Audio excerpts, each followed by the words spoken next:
plaisir parce que je joue souvent dans les Fnac, moi. J'ai toujours aimé les Fnac et leur façon de travailler jusqu'à présent. C'est vrai qu'avec Internet et la disparition quand même des ventes d'albums, on en vendait beaucoup moins. Les livres, ça va arriver un jour. Mais bon, c'est pas grave. Au fond, l'important, c'est que ça reste. Parce que la Fnac, c'était quand même un lieu culturel. Et ça le reste. Donc, je veux dire, quand je fais des mini-concerts là-bas, il y a du monde dehors. Parce qu'il faut faire l'effort d'aller jouer, je pense, dans les Fnac ou d'aller raconter. Un écrivain, il peut raconter pourquoi il a écrit ça.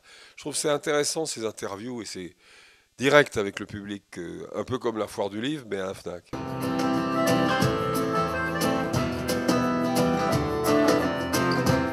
Oh oui, depuis le début, je crois.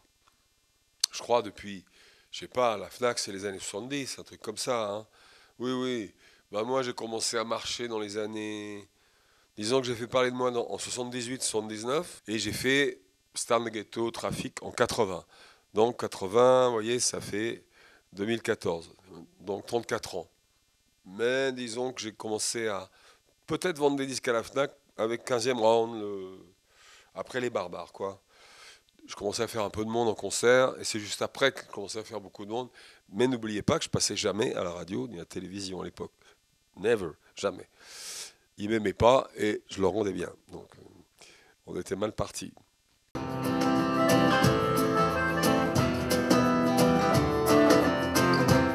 Oui, mais il y a une raison pour ça, parce que c'est une salle idéale. C'est un music hall, c'est le seul music hall de Paris. Les autres sont des grands théâtres ou des salles de sport ou des salles de foot. Des stades de foot, c'est une autre histoire. Donc j'occupe les lieux pour, d'une part, chaque jour, on améliore le spectacle parce qu'on est sur place, c'est très important. Et d'autre part, il y a plein de gens qui veulent me voir dans une salle comme ça. Sur 15 jours, ils ont le temps de se déplacer, même de prendre un train et de venir me voir ici. C'est quand même très différent l'Olympia de Paris que des Zéniths, alors que j'aime bien aussi. Mais il y a une ambiance ici qu'il n'y a pas dans d'autres endroits, c'est tout.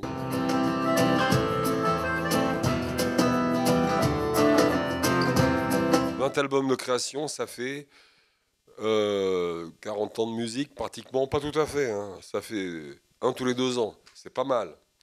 C'est pas mal. À part ça, j'en connais qui en font plus, mais qui font toujours la même chose. Alors, de toute façon, est-ce que ça compte? J'en sais rien. Moi, je change de style régulièrement. Pas les textes, pas la musique fondamentalement, mais là, je l'aborde différemment. Et ça dépend de mes voyages, mais là, on est beaucoup plus rock dans le concert que latin, par exemple. Il y a 3 ans, c'était Cause perdue, musique tropicale, très latin, très africain. Là, non, on est plus rock, mais froid. Enfin, faut voir. Chanson française, mais musicalement, on va vers. Mon fils, il dit tu vas vers Berlin, papa. Oui, c'est grand batteur et spécialiste de musique électro. On a mélangé des sons comme ça, mais on a aussi mélangé des sons roots jamaïcains avec, par exemple, des tissus sur les toms et sur la batterie qui font un son sourd.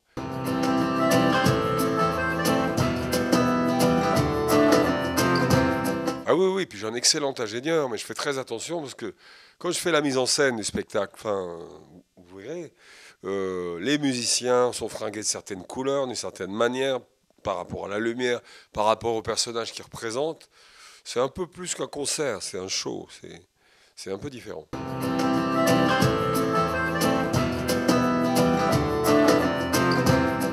Voilà, là on la rejoue, version 79-80, exactement comme je l'ai enregistré, exactement comme je l'ai enregistré à Power Station à l'époque, où il y a très peu, c'est très minimaliste, c'est très puissant, mais il n'y a pas de solo, c'est comme ça.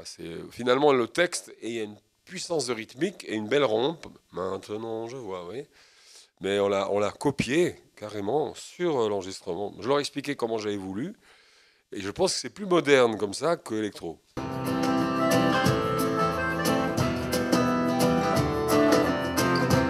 C'est un personnage du vaudou. C'est ce qu'on appelle, oui, un Lwangan, un esprit, un Ougan. Donc c'est un esprit du vaudou pas très fréquentable, hein. Il s'occupe surtout des morts, du cimetière. Donc si vous mourrez, vous voulez reposer en paix, il faut avoir négocié avec lui avant. Sinon, malheureusement, vous restez pas dans votre cercueil. Ça, c'est comme ça en Haïti. Donc les morts se promènent après. Et si on l'a correctement traité, à ce moment-là, vous pouvez passer de l'autre côté sans revenir dans la vie des gens.